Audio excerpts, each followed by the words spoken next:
রথ কিন্তু পুরো রেডি হয়ে গেছে, এবার শুধু রথ নিয়ে নিচে যাওয়ার পালা। হ্যাঁ, গতকাল কিন্তু আমরা রথ রেডি করে নিচে যাওয়ার জন্য একদম রেডি ছিলাম। আর আমার পোলো না জুতো না পরে একদম যায় না। আমি জানি রথ জুতো পরে টানতে নেই, কিন্তু ও জুতো না পরে মোটেই নামতে চাইছিল না। ও এমনিতেই প্রচণ্ড ঘৃণা পায়, আর তার থেকেও বড় কথা হচ্ছে ও একটু বাচ্চা মানুষ, ছোট্ট মানুষ। যদি কোনো কিছু পায়ের তলায় ফুটে যায় তখন আর একটা বিপদ হবে।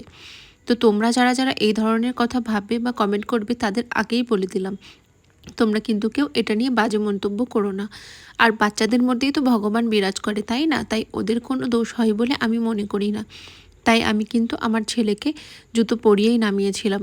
ও সারা বাজার কিন্তু এভাবেই ঘুরেছে। তার কিছুক্ষণ পরেই দেখি নিচে থাকতেই হঠাৎ বড় রথ আসছে।